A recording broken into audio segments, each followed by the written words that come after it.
দেশে চলা লাখ লাখ মোটরসাইকেল, বিলাসবহুল গাড়ি এবং ব্যাটারি চালিত অটোরিকশার উপর নতুন করে কর আরোপের পরিকল্পনা করছে জাতীয় রাজস্ব বোর্ড এনবিআর। মূল লক্ষ্য রাজস্ব বাড়ানো, কর ব্যবস্থায় স্বচ্ছতা আনা এবং উচ্চ মূল্যের যানবাহনের মালিকদের করের আওতায় আরও শক্তভাবে আনা। অর্থ মন্ত্রণালয়ের সূত্র জানিয়েছে, 11 মে অর্থমন্ত্রী আমির খসরু মাহমুদ চৌধুরীর সঙ্গে বাজেট সংক্রান্ত বৈঠকে এনবিআর এই প্রস্তাব দেয়। সেখানে মোটরসাইকেলের উপর নতুন করে অগ্রিম আয়কর, এআইটি আরোপ, উচ্চ সিসির গাড়ির বিদ্যমান কর বাড়ানো এবং ব্যাটারি চালিত অটোরিকশাকে করের আওতায় আনার প্রস্তাব আলোচনা হয়।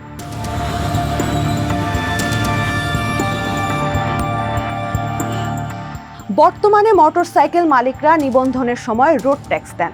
2 বছরের জন্য এই ট্যাক্স 2,300 টাকা এবং 10 বছরের জন্য 11,500 টাকা। এখন এর পাশাপাশি নতুন করে অগ্রিম আয়কর বসানোর কথা ভাবছে এনবিআর। প্রস্তাব অনুযায়ী 110 সিসি পর্যন্ত মোটরসাইকেলগুলো নতুনই অগ্রিম আয়করের আওতামুক্ত থাকতে পারে। 111 থেকে 125 সিসি বাইকের জন্য বছরে 2,000 টাকা কর নির্ধারণের কথা বলা হয়েছে। 126 থেকে 165 সিসি বাইকের ক্ষেত্রে এই কর 5,000 টাকা হতে পারে।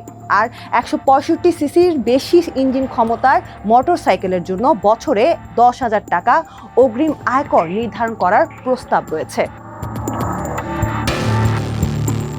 এনবিআর-এর এক ঊর্ধ্বতন কর্মকর্তা টিভিএসকে জানিয়েছেন, এই কর মূলত করের আওতা ও কর পরিপালন বাড়ানোর জন্য আনা হচ্ছে।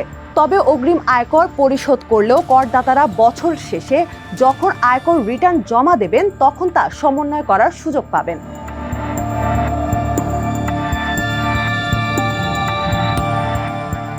এনবিআর মূলত উচ্চ ইঞ্জিন ক্ষমতার গাড়িগুলোকে লক্ষ্য করে নতুন পরিকল্পনা করছে।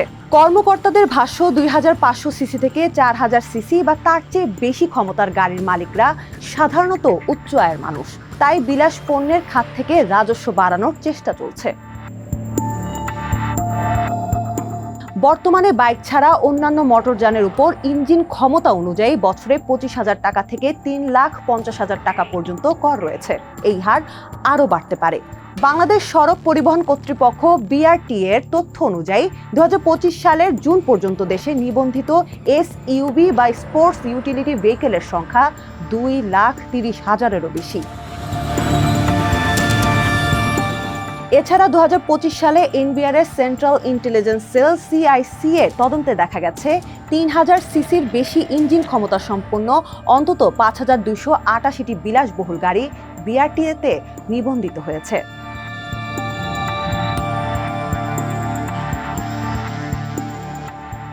দেশে দ্রুত বাড়তে থাকা ব্যাটারি চালিত অটোরিকশা, যাকে অনেকে বাংলার টেসলা বলেন, সেগুলোকেও করের আওতায় আনার চিন্তা করছে এনবিআর। প্রস্তাব অনুযায়ী সিটি কর্পোরেশন এলাকায় চলাচলকারী ব্যাটারি চালিত রিকশার জন্য বছরে 5,000 টাকা অগ্রিম আয়কর নির্ধারণ করা হতে পারে। পৌরসভা এলাকায় এই করের পরিমাণ হতে পারে 2,000 টাকা। আর ইউনিয়ন পর্যায়ে চলা ব্যাটারি চালিত রিকশার ক্ষেত্রে বছরে 1,000 টাকা অগ্রিম আয়কর ধার্য করার প্রস্তাব করা হয়েছে। বর্তমানে এসব যানবাহনের বাধ্যতামূলক নিবন্ধন নেই, তাই সঠিক সংখ্যা জানা না গেলেও খাত সংশ্লিষ্টদের ধারণা দেশে 30 লাখেরও বেশি ব্যাটারি চালিত অটোরিকশা চলছে। 2025 সালে সরকার ব্যাটারি চালিত রিকশাগুলোকে নিবন্ধনের আওতায় আনতে বৈদ্যুতিক থ্রি হুইলার ব্যবস্থাপনা নীতিমালা 2025-এর খসড়া তৈরি করে। সেখানে নিবন্ধন সনদ, ফিটনেস সনদ ও ট্যাক্স টোকেন বাধ্যতামূলক করার কথা বলা হয়। একই সঙ্গে এনবিআর নির্ধারিত হারে শুল্ক কর আদায়ের কথাও উল্লেখ ছিল। তবে বিশ্লেষকদের মতে অধিকাংশ ব্যাটারি চালিত রিকশা অনিবন্ধিত হওয়ায় বাস্তবে তাদের কর জালে আনা কঠিন হবে।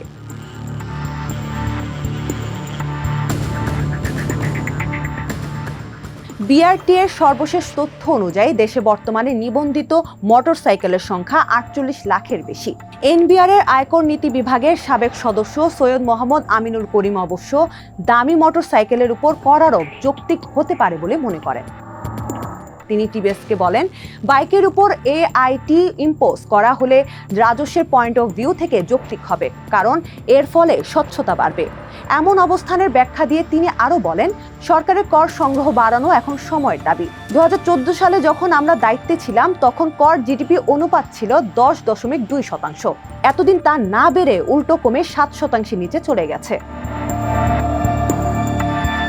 কিন্তু সাধারণ মানুষের ব্যবহৃত বাইকের উপর অতিরিক্ত চাপ তৈরি হলে তার সমস্যার কারণ হতে পারে, কারণ মোটরসাইকেলের ব্যবহারকারীদের একটি বড় অংশ রাইড শেয়ারিং কর্মী, ডেলিভারি অপারেটর, ক্ষুদ্র উদ্যোক্তা, বিক্রয় প্রতিনিধি এবং ওষুধ সরবরাহকারী।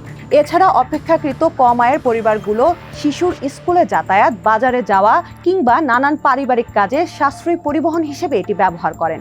এই বিষয়ে তিনি বলেন, বিপুল সংখ্যক মানুষ মোটরসাইকেল চালিয়ে তাদের পরিবার চালায়, তাই তাদের উপর বাড়তি করের চাপ দেয়া যৌক্তিক হবে না।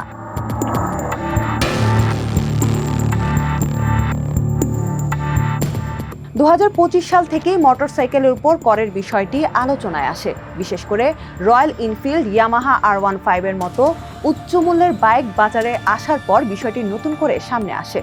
রয়্যাল এনফিল্ডের মোটরসাইকেলগুলো ঢাকায় বেশ আকর্ষণ তৈরি করে, যার দাম 3.5 লাখ টাকা থেকে 7 লাখ টাকা পর্যন্ত, আর ইয়ামাহা R15 এর দাম 6 লাখ টাকার বেশি। তখন অনেকেই প্রশ্ন তুলেছিলেন, এত দামি বাইক কেনার সক্ষমতা যাদের আছে তাদের আয়কর নথিও খতিয়ে দেখা উচিত।